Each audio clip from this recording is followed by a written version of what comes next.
Hey, this is Mo Lunsford at Union Grove Lumber Studios. And this is the Shed Geek. We want to welcome you to today's episode. Okay, welcome back to another episode of the Shed Geek podcast. And looking forward to today's conversation because we're talking about branding.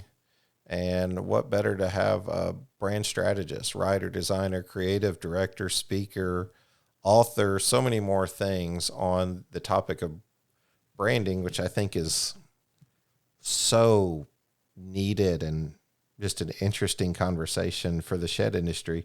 So we brought Henry on to do that. Henry, do you want to introduce yourself, your company, a little bit about who you are and what you do so the audience is familiar? Yeah, absolutely. And again, Shannon, thank you so much for having me on your show. I'm really happy to just grab some time with you and chat. As Shannon has said, my name is Henry Wong. I run a branding agency called Vyoo, VYOO, in Toronto, Canada. But my clients cover the entire continent and places in Europe as well. I've been in the business for, wow, well over 25 years. In spite of my boyish look, I've had the opportunity to work on some major brands through many of the large ad agencies, which I've been a part of, that include Toyota, Procter and Gamble, Johnson and Johnson. But these days, I work primarily with companies that have a positive impact on the planet, on the world, and growth companies that are looking, that may not have the maybe the budget to do large campaigns like these Fortune 500 companies, but a lot of the same principles apply to helping people try to get their place in the marketplace and stand out a little bit more and compete and hopefully result in some great sales that come along with it.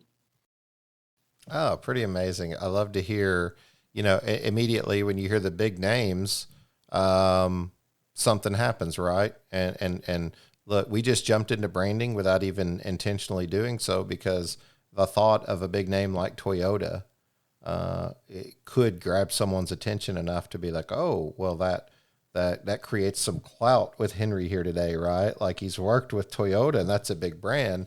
But maybe if you worked with, one of my favorite local restaurants yesterday's that serves maybe, 100 clients a day, they might not recognize it so much. So it's interesting how even hearing those names like Procter and Gamble and Toyota can already begin to invoke some sort of emotion because people understand the company, the brand, maybe what it stands for.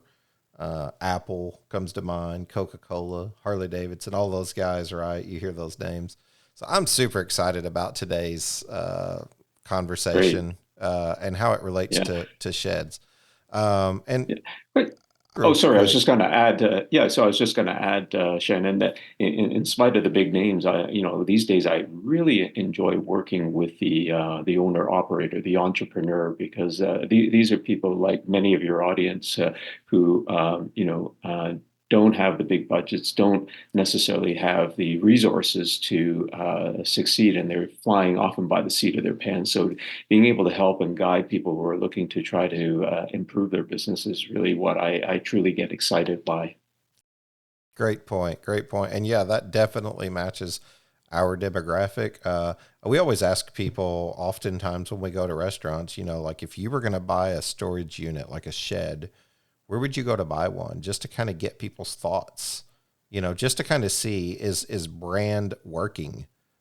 Do people recognize brand? Even some of our larger, what we would call big box stores or the larger brands inside of the shed industry, it's interesting to find that oftentimes they don't know. Occasionally they will, or they'll have a friend or a salesperson did such a dynamic job that they just remember the guy down on the corner that sells these units or something like that.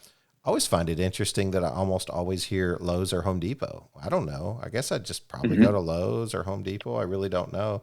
And we're probably, I've heard numbers that fall anywhere between $4 to $7 billion GDP a year industry. So for like one name not to emerge out of that, that's sort of commonplace. It's kind of, I don't know. It seems somewhat surprising, but It's But interesting. you know what it is, Shannon? I believe it's based on a level of trust. So anytime you engage with a service or a product, you're looking for an element of trust, and that's where often the brand part comes in. So in the absence of not necessarily knowing the brands in sheds, what do I default to? I default to the retail brands that I'm familiar with, the Home Depots, the Lowe's, and that because I come to trust them, and there is an element of backing behind it. So I feel comfortable in engaging with them. And that's really the whole purpose of creating a good brand because you're trying to build a relationship with your end customer to build that level of trust so that when they have a name attached to it and they engage with that brand, they know that it stands for something and that I feel very comfortable, buying the product, of course. Oh, it's great. It's a tagline in the business that we do in the industry is that we want to be the most trusted name in sheds. When you think of Shed Geek, the emotion that we want to accomplish through our mission, vision, and values is that we want you to think of a trust and resourceful brand. So we've sort of dove into that a little bit unintentionally and really just authentically as we've begun to grow here going into year number 4. You got to hang Mm-hmm. out with a pretty recognizable brand as I understand it. And I wanted to get the story on the podcast. So I haven't asked you anything about it, but as we were communicating back and forth and trying to line up our schedules, you said, I'm heading back from Europe and I got to hang out with Gordon Ramsay. I'm so Yeah. curious about this now because we just watched one of the newest launches of I think his latest TV reality show and his adventure. We're not foodies ourselves, but we love to watch people bake and who are foodies. So it's kind of interesting. But Yeah. tell me about the story. I'm curious before we get really any deeper. Yeah. I mean, to your point, it's interesting how reality content has become a form of entertainment. As I mentioned, I work with various companies that have upstart. I currently work with a company called Palmetto Gourmet Foods, and they're based in South Carolina. They've developed a very high protein ramen that has 20 grams of protein to sustain a wonderful meal that is plant-based, that is organic, all the good stuff, none of the bad stuff. And we've done remarkably well. The company will be going public, February 14th. And 4 years ago, this company did not exist, but this journey of going from zero to hero has been utterly fantastic. But the underlying thing, and this is really the basis of a lot of the work I do, which is to help define what a company's story is all about. So the company story or the mission that this company stands for is all really about making sure that food is affordable, healthy food is affordable for everybody. So it would have been very easy to create this high quality food and sell it at, let's say, Whole Foods, but maybe $6 or $7 a cup. If you've ever walked down the aisle, you'll notice how expensive some of the food items are.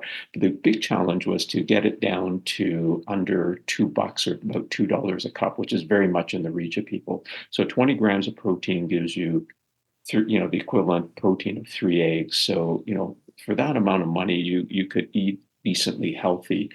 The mission of the company is really to ensure that all of this is accessible to people. We get food out into, challenged areas, into food banks, into areas in which are a little bit challenged for, there may be a conflict or something happening in certain countries. So the idea is to get the food into people who need it the most. So this whole mission and this whole story that has been created by the founder, who was once a doctor who volunteered in the villages of India, developed this food that is very accessible to people, healthy, affordable, and that. So it's my long way of explaining when I was helping the company find a brand ambassador that would align with us. Gordon Ramsay came on board and he heard the story, heard the mission. And this is what I'm sharing with people today. That mission and that story can be so evocative and so powerful that you can get people to come aboard as your supporters. And that's not just your customers, but really people on the outside wanting to help. the time that I spent in the UK was, I had the wonderful opportunity to hang out with Gordon Ramsay. We shot a whole bunch of recipes with our chef ramen and he showed people how to really make use of it. And it was truly a masterclass in food recipes. And what he does is just a whole another level above everything else that the rest of us do.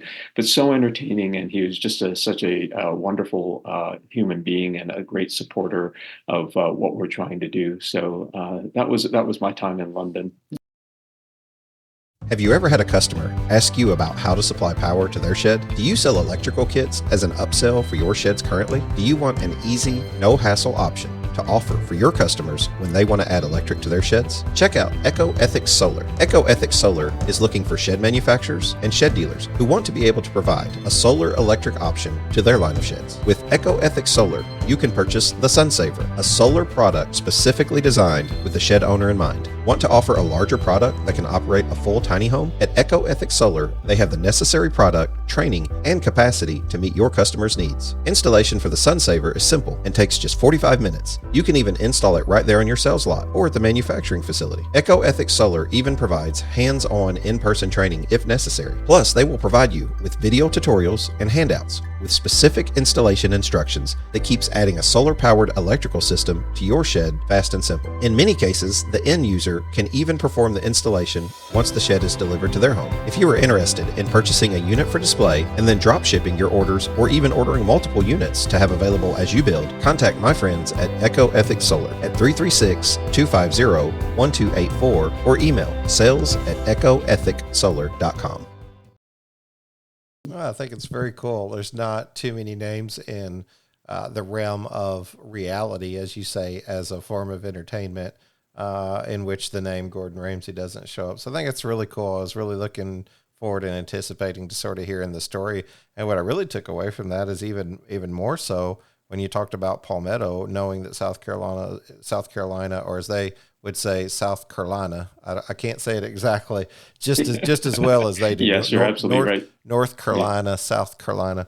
But being the Palmetto State, we travel down there a lot. We've done a couple of trade shows there, and there's just a lot of shed-centric companies based out of South Carolina. So I recognize it well when you say it's based in South Carolina, based off of the brand Palmetto being the Palmetto State. So I think it's really cool. And even beyond that, there's a lot of people even inside the shed industry that sort of fit maybe kind of what you're talking about, maybe not to a T. There's definitely a lot of borderline prepper mentalities, food plot guys that do a lot of, organic based growing and things like that. But even my buddy Tristan Klesick over at Cal has, I think it's Box of Good. I hope I'm not saying the wrong name for his company because I haven't dove into it very much, but I know he's been in the food business in Washington for years.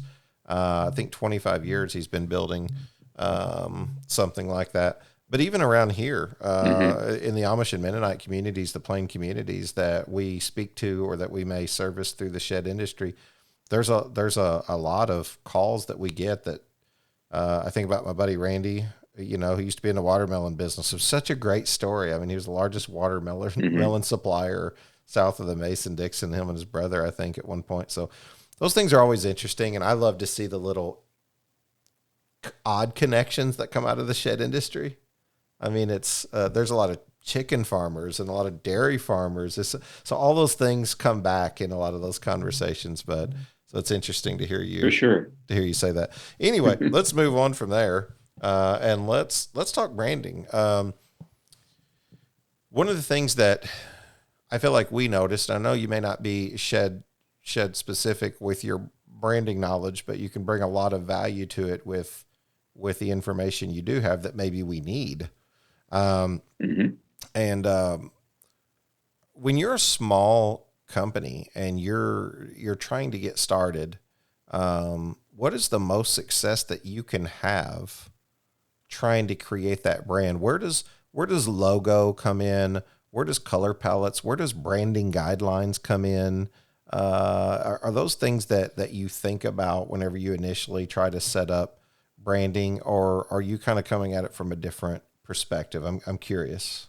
Yeah, very much a different perspective. So for any brand that we develop or help recreate, it really begins more with the story behind the company.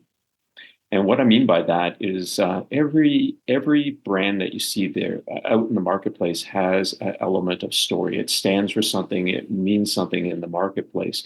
So any time that we talk about branding, it's much more than just a logo, much more than just the color palette itself. Those are simple expressions of what the brand stands for, and what the brand stands for often goes back to the element of the founder, or the element of what the company stands for in terms of its purpose. So all of those things are just shortcuts. If you come up with a logo, it's a shortcut to understanding what you're all about, but there's a certain meaning behind it.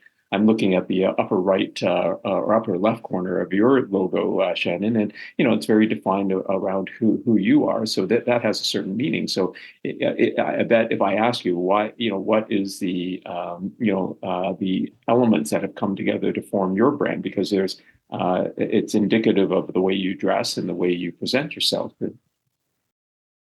Yeah, for sure. Shed Geek, it was almost a foreign concept almost initially. I'm so blessed I've had so many people tell me. I just really, in the beginning, I wasn't sure. But man, I'm really starting to understand the mission and what you do and kind of how you do it. Mine was built out of a passion to increase communication. I was traveling all around the continent. You know what I mean? Continent's probably not the right word, at least around several states. And having conversations through social media, and a lot of people were saying, we need to increase communication. We don't really care what our competition's doing, but we want to know what they're doing well. And I don't know how to approach them, or can I talk to them? So I was an avid podcast listener while I'm on the road, and an audiobook listener. So I was like, why don't we just talk about it? Why don't we just get on there and talk about it, or maybe sell advertising to the shed industry in some way that could connect these people? And that's how it came about. And then the mentality became, I wrote an article in a magazine, and I was titled self-titled Shed Geek, because I just try to learn every little bitty thing about the industry that I can. So I sort of became this shed nerd, right? Like this connoisseur of shed information from every angle, and then put that into a central database where people could conversate about it and have conversation. So traditionally, I guess I'm a bit of a geek anyway. The traditional standards for being a geek, wearing glasses and maybe suspenders and a bow tie, and you're kind of, you know what I mean? I thought, it just makes sense. So But the term itself has worked out quite well, because when you refer to yourself as a geek, that means there's a high level of passion or a high level of knowledge. So combining those words with shed, is hopefully a shortcut again to your expertise and your knowledge that you're looking to share, whether through interactions directly with the customer or through your podcast itself. One thing that is noticeable, of course, is the logo is you, meaning that you're on the front line. You represent everything that is all about Shed Geek, and that obviously we talked about this earlier before. Both a blessing and a curse at the same time, because you're looking to create value around it. But the reason often I would imagine that customers deal with you is because of you. There's a certain your own personal imprint that goes on to it, and that's where often in branding the founder's brand and the company brand begin to meld. Where there's often disharmony is where they begin to diverge, and what one entity represents versus how maybe the staff get it across aren't at harmony, and that often happens as a company grows big. But for many people who manage their own business, and they are the business, they are the brand itself, so they become one and the same. Yeah, that's definitely happened. Really not by plan, but almost, just organically, that people begin to sort of recognize the brand. And really, I've even said at restaurants with the Shed Geek shirt on, or a hoodie with the logo on the back. And actually, my wife was sitting opposite me, and she had on a Shed Geek hoodie. So there's a guy sitting directly behind her, and he's just staring at the shirt, the brand, and it looks like me. And he just keeps looking over at me. And he finally summons up the question, the courage. And he says, "Are you the guy on her hoodie?" Mhm. And I said, "Yeah, it's our personal brand through our business." And he was like, "Gosh, you just really look like him. So I thought maybe you're him." And I thought that was an That's interesting great. take Yeah. on it, right? For that Yeah. to correspond. Yeah, I love the story branding idea. I think that there are certain companies out there that just should invoke some kind of emotion when you hear their name, what they stand for. In the 90s, Pepsi really tried to do the Pepsi Nation, right? You know what I mean? They pushed that out real Mhm. hard to correspond with Coke. And Coca-Cola branded so well that I saw a statistic the other day where in 1940s, like I think it was like 1/3 maybe of the southern United States still calls a soda a Coke, and in the northern Mhm. population it might be called a pop. But the actual term soda was a minority in the way that people identified. So oftentimes people in the South would say, "Bring me a Coke," and someone might say, "Sure, what kind of Coke would you like?" And it's like, "No, I want a Coca-Cola." Managing your rent-to-own contracts just got easier with RTO Smart. Designed by leaders in the rent-to-own storage industry, RTO Smart was handcrafted to enable you with the tools needed to manage your own contracts your way without using a third-party rent-to-own company. RTO Smart is your one-stop shop, allowing you to generate contracts and manage customer accounts from start to finish while maintaining simplicity and flexibility. Call us today at 316-618-9396 or visit our website at rtosmart.com to schedule a live demo and discover why RTO Smart may be right for your business. Yeah, and that is the power of how pervasive a brand can be. We see this in other parts of life as well. Kleenex, of course, is our tissue, disposable tissue, but everybody still refers to it as a Kleenex. Of course, it doesn't necessarily always mean that people will ask for that brand, but it becomes so well known that it becomes part of our vernacular. The goal for many companies and any brand is, there's a lot of choices out there. So how do you get people to choose yours? And it's creating that emotional connect, to your point, Shannon, with that particular brand or that particular product, so that you go, that's the choice I want. And I think that's very true within the shed industry as well, because no doubt, as you people are competing for business, you come to the table. You may have the same number of years of a reputation. You stand behind the product, and any number of things that everyone can compete on. Often it comes back to, and you'll see this no doubt with yourself, that the customer simply goes, I just, I happen to like you guys, and I want to take you on as my supplier for this. So that emotional connect goes well beyond that simple transaction, and that's really often the purpose of branding, is to build that bridge to it. And it comes from the way you reflect and the way you do your business, the way you share that story, the way you certainly infuse it into the products itself. So, what are you talk about story branding and really trying to convey the message of the heart of the company and maybe even the founder's message, as you said. How do you do that? What are the outlets? What is Henry's top 3 suggestions maybe on how you create a brand from scratch? And then like what directories, for instance, would you use to kind of get that message out? So, the first part is really determining what you stand for. So many people have a hard time telling their story. So if I said, tell me about your company, then they begin more as almost like a resume of sorts, or more of a hardcore history of the company itself.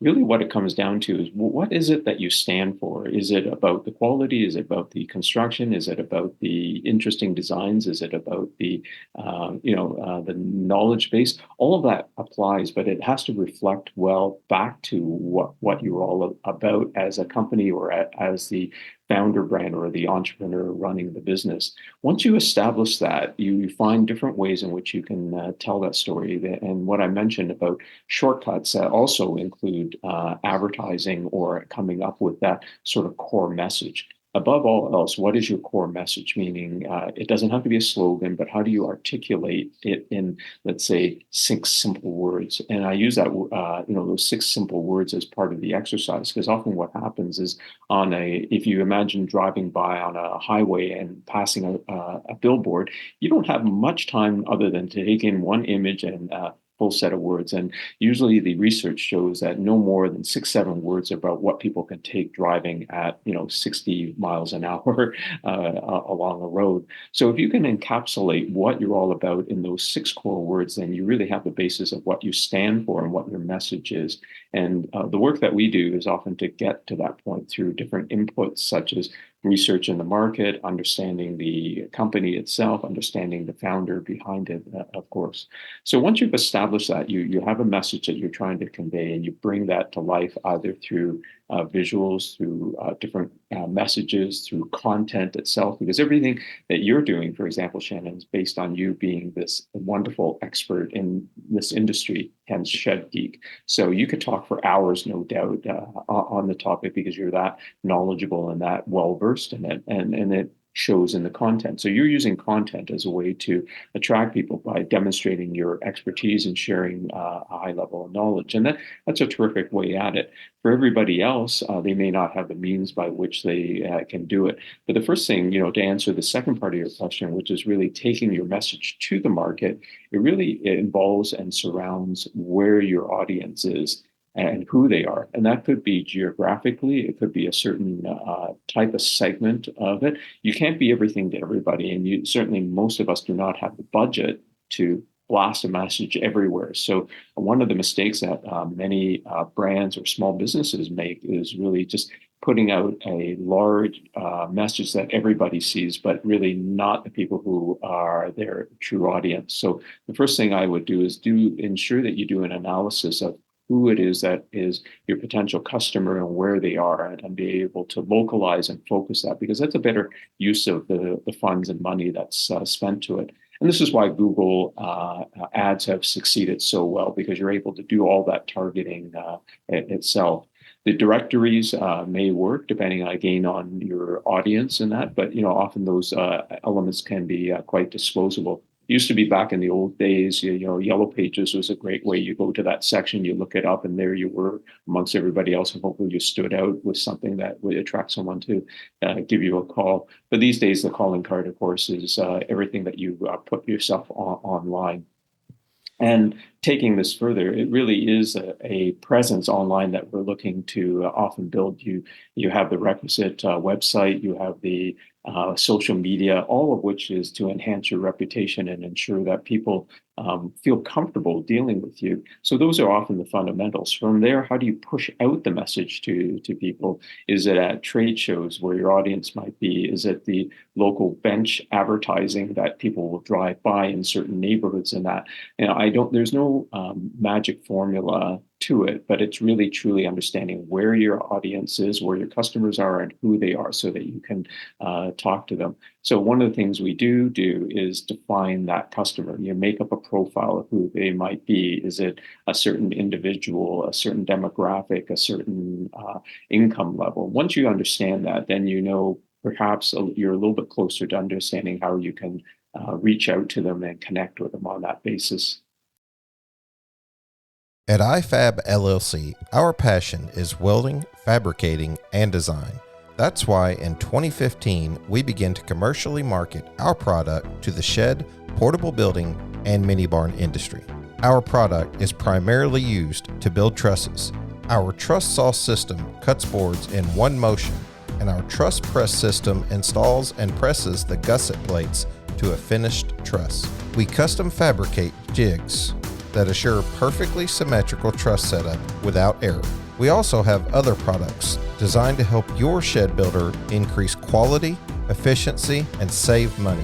Our precision door tape will build your custom doors square every time and easily adjust to build any door.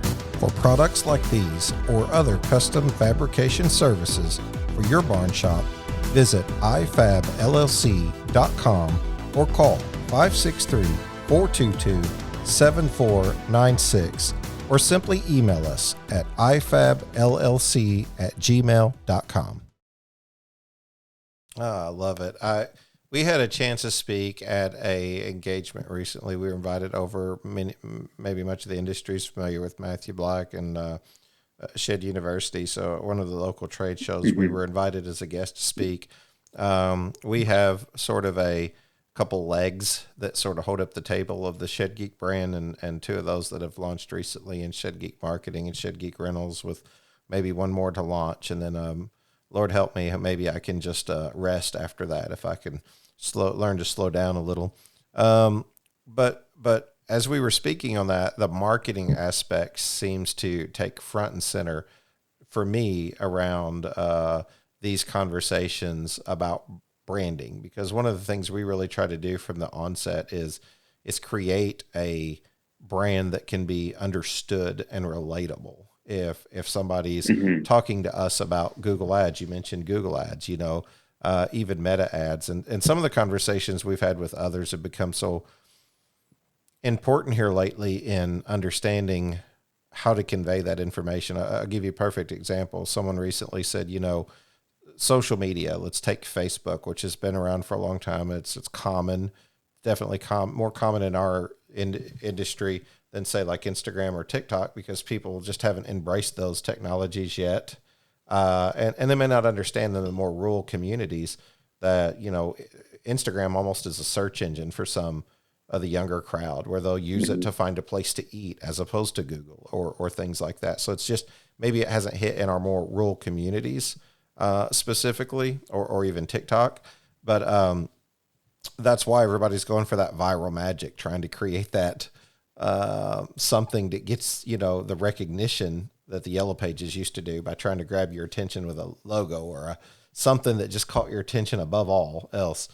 It seems like anyway. We've started to create what we've created for a long time, but like Google Ads and Meta ads. Someone said something recently. I said, yeah, but when you get on Google, this is why we discuss this in marketing.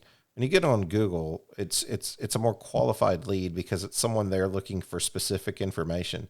Google's become part of our everyday vernacular, right? Like, Google it, just go Google it. When you don't know, Google's got the answer. And it's been the search engine that's beat out so many of the rest in terms of a trusted source to get information. What's interesting is it's actually pulling on websites that are trusted sources. So it's really just a connector to get you the information you're looking for. And exactly, they've come to realize, hey, we can sell advertising to get you in a better position, to get you in a better, more trusted position in your local community. And that falls back to local SEO and all these different conversations that we can go on rabbit trails. But with like social media and using Facebook as the catalyst here, most people want to scroll through social media not to be sold to. They want to scroll through to be social. Just the same as if you were at a dinner. And then we're interrupting that. We're interrupting exactly. that to and say, I let's think sell that's you. why, that's exactly why content is so important, because if you simply push an ad at somebody, they recognize it. And we get bombarded with so many messages every day. You tend to block out everything. Amazon's going through a period now where there's a lot of criticism because they're going to start running ads on their Prime channel, of course, and essentially they've become the cable station that they've long sought to compete with. But really what it is that we don't want to be interrupted from what we're doing. So if it's entertainment, we need to find a way to carefully pull that message in that makes it interesting for people. So social media is it, but you can still use it as a selling tool. It doesn't, pushing an ad and being overt about it may not work as well as creating some interesting content around some of the projects or some of the installations that are done or some of the products itself.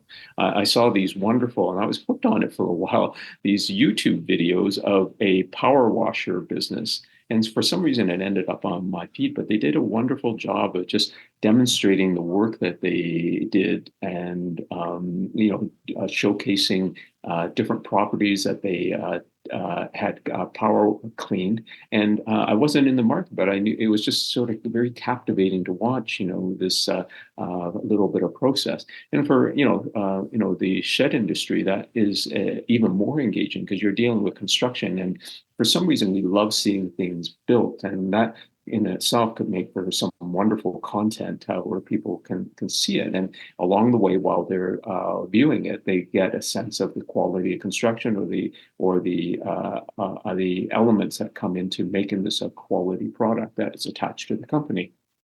Yeah, I definitely think of time-lapse videos, whether it be delivering of a shed, building of a shed.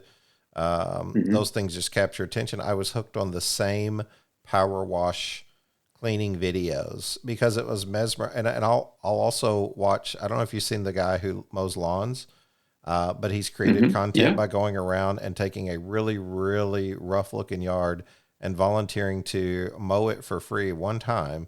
And he time lapses the entire thing, which may take hours, does it completely free, and then gains business by putting that content out, which also shows his level of character, his work ethic.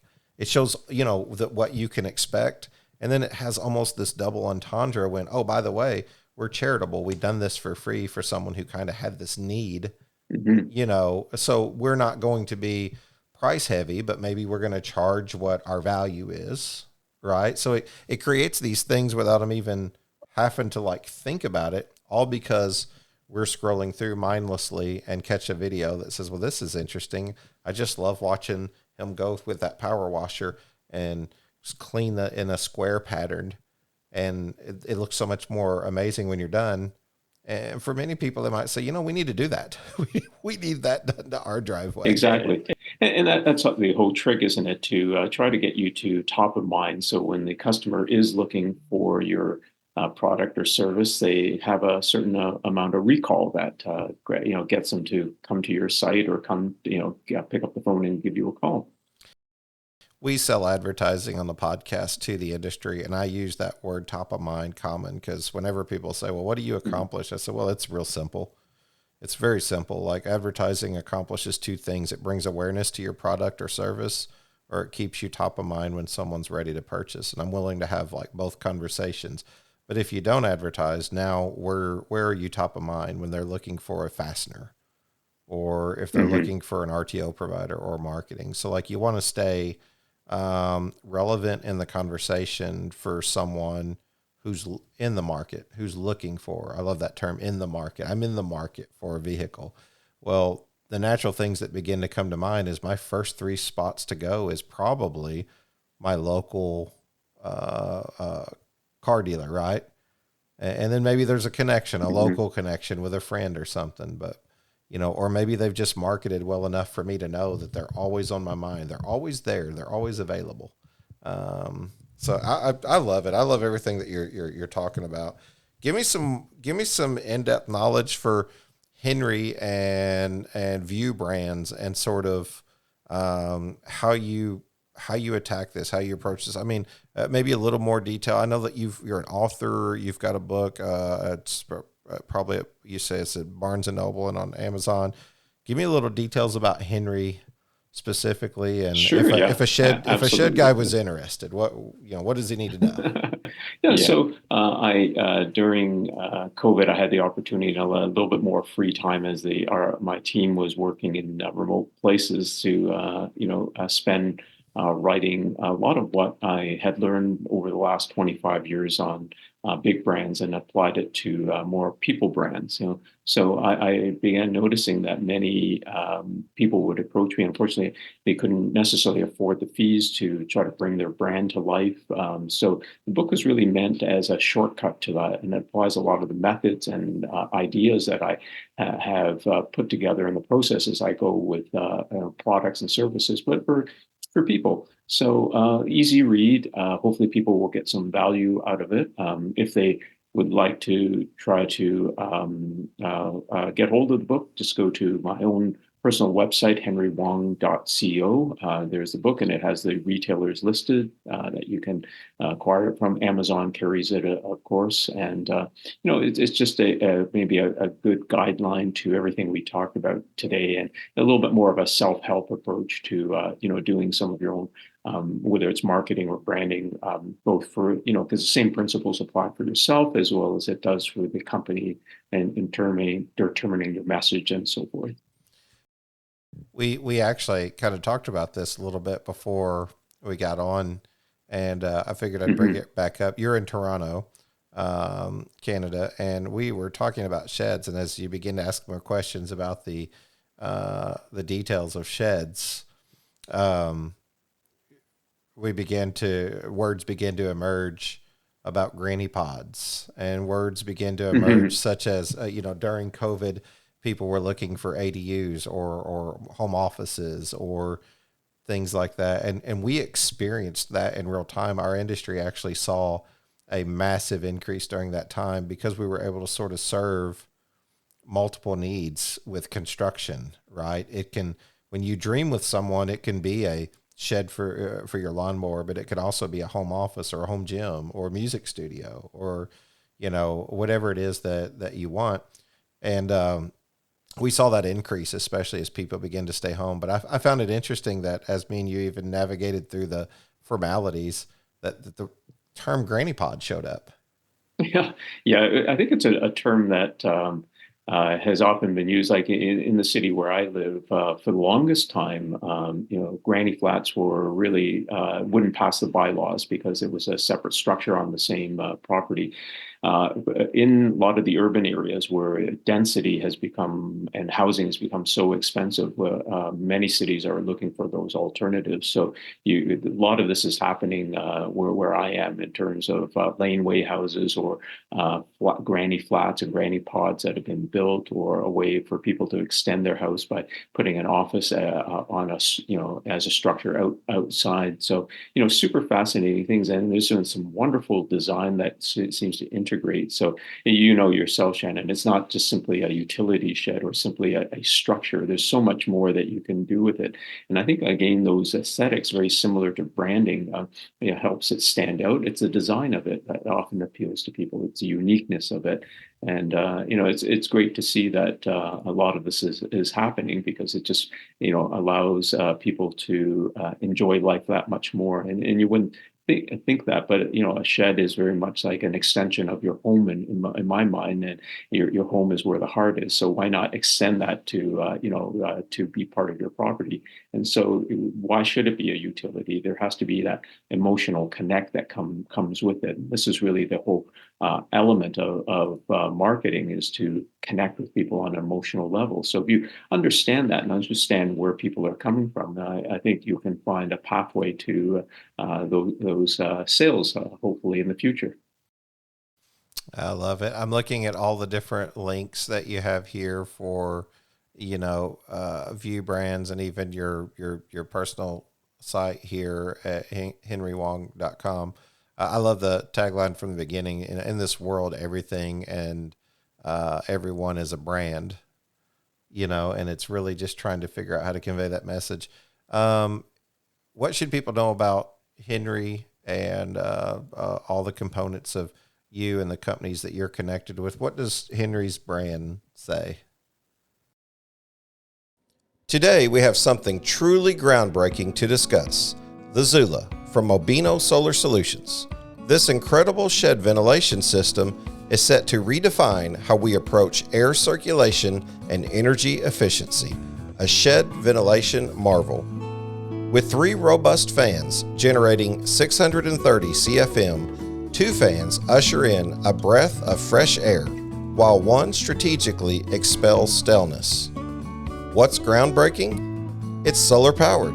Harnessing the sun's energy, the Zula is a sustainable dream eliminating electricity costs. Sleek, powerful, and eco-friendly, this system is a game changer for those seeking efficient air circulation without compromising on green values. Visit Mobino's site for more of this innovative solar shed ventilation solution and use the Shed Geek 10 for an extra 10% discount. Just visit www.mobinosolar.com. I think if I were to sum myself up in a word, it's a bit of a caretaker or a helper. So these days, I really work with companies that only want to have whose mission is really to have a positive effect on our world around us. And that, in a way, when I sort of put out that mantra, I was beginning to downsize my company because I was looking to take on less work. The funny thing was the opposite began happening. More people came to me because they understood what I was all about, and they connected on that level. So again, applying a little bit of this knowledge to yourself, stand for something in the marketplace, and the right people, the people that you need to connect with will come to you. Yeah, we could be wrong, and maybe this is a silent flex. I don't mean it to be that. We launched the marketing recently, and we had, probably worked with in some capacity, maybe not in a full marketing suite, but probably 15 companies sign on immediately. We've got 11 quotes out, and we're projecting for hopefully 5 years working with as much as 250 different companies in the shed industry. And each time I say, that's fantastic, we're going to have to slow down, we get more requests. And I know that sounds like a statement of arrogance, but I don't mean for it to. We almost sometimes we don't want to overpromise and underdeliver. So we have to take our time to make sure that we've created our trust. That's our tagline, right? We talk about trust. Mm-hmm. So we've had to stop and do that. What's the process look like going through signing up with your company? If somebody just wanted to reach out, and feel free to share your information in case somebody's like, hey, I really want to talk to that guy and take my brand to a new level. What does it sort of look like in step 1, 2, 3? Yeah, so as I mentioned, everything these days is really by simple engagement or referral. So the first thing is just a conversation, and I just love meeting people and hearing about people's businesses. So connecting on that side, reaching out, we have a chat, and I see if I can help. If not, then that's perfectly fine. But I'm always quite happy to offer some half hour of time to provide advice, and people can go away and work on that. Or if they want to engage further, then we take a look at how your place in the world, and how I can help you achieve your mission of having a positive impact on the world. Yeah, I love it. So we've got the website. Do you have best connectivity, best ways to connect with you outside of someone mentioning, hey, I heard that guy on the podcast, can you get me in touch with him? Where would they go? I think the simple thing is just my website, henrywong.co, and with it, there's a number of ways to connect as well, both to my consulting agency as well as myself. That's probably the easiest. So yeah, I look forward to anybody wanting to reach out, of course. That sounds great. I'm gonna turn the mic around. We're 45 minutes in, and it goes way quicker than I ever anticipate that it does in a natural conversation.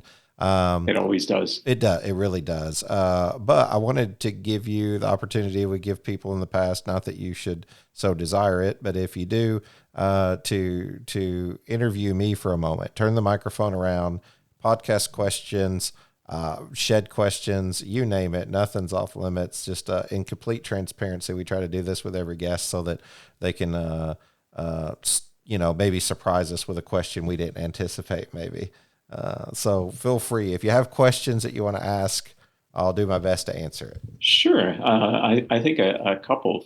First off, I find it really interesting, Shannon, that you have a business that revolves around shed, which is a way of extending your home and setting forth a a marker or a shelter, a place to call home and create your own sort of ecoverse.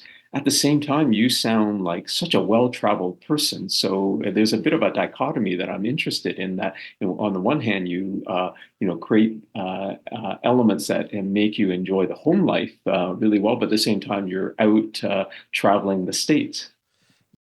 Yeah, I appreciate the kind words first off, and second, it's something that happened very organically. Travel wasn't. We did some travel previously, but I really feel like it's just I can podcast via Zoom and we can podcast in person. And sometimes it gets very demanding at doing 2 podcasts per week, 104 episodes a year currently. People don't see a lot of the back end detail of like lining up the advertisers to make that happen, or lining up the travel plans to make that happen. I can only be in Michigan once a year, or Florida once a year, or whatever. And we have to try and like keep all that connectivity happening. But it's just kind of nice that we're blessed to be able to travel. But I always prefer relationship-based selling or even relationship-based networking. So while visibility and Zoom is a nice secondary, the same reason for why we do video on like marketing and things, we want people to see things. Much more personal. It's much more personal. If I can get in front of the person, break bread with them, eat with them, meet their children. There's been so many positive experiences happen out here by like somebody saying, "Hey, my kids listen to you and they want to meet you." And I'm like, "Oh, I'm no one to meet. Trust me." Like we're just talking about sheds, but it makes you feel really warm and it makes you want to do more. It just makes you care more naturally. To be like, wow, that really affects their day to listen to what we're doing. And sometimes you can ask yourself, is it worth it? Because you're putting in a lot of effort that's unseen.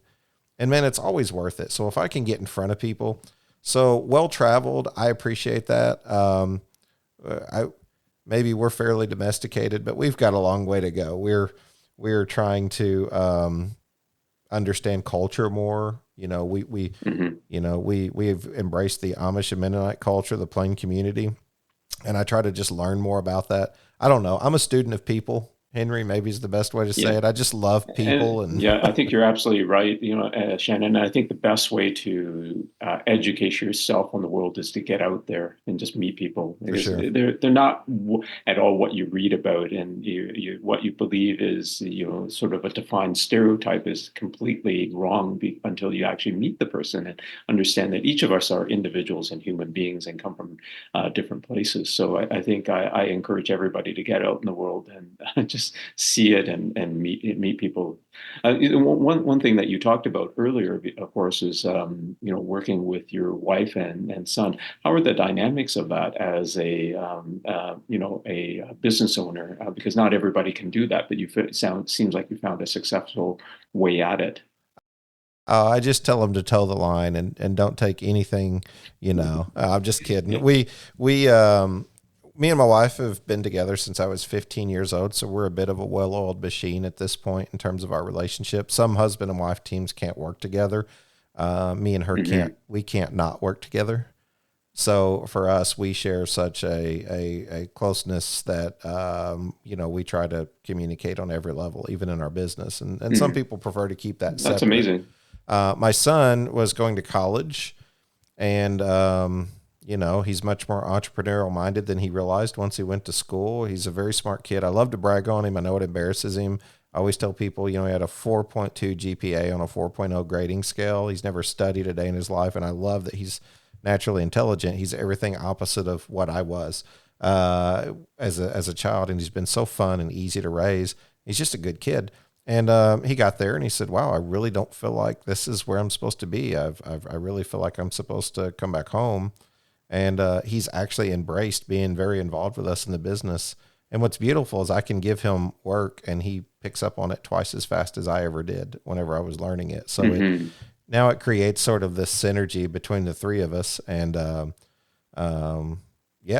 just think it's great. It really works. And he gets to travel. He's so excited about coming up and on Texas and going to Texas. And I was like, well, let's take you to a rodeo, because he's like, I've just never seen that. I think that's interesting. He wants to go and embrace the culture and just sort of, I think he's kind of taken after me, and that he wants to learn people. Mm-hmm. And that's fantastic. I can't say enough great about what your comment was about learning people, because it breaks down walls of barrier through bias of what we think once we get to know a person. And especially any amount of time spent with them, eating, meeting their family, interviewing them, it sort of creates a whole different dynamic sometimes of what we didn't know through the computer, maybe.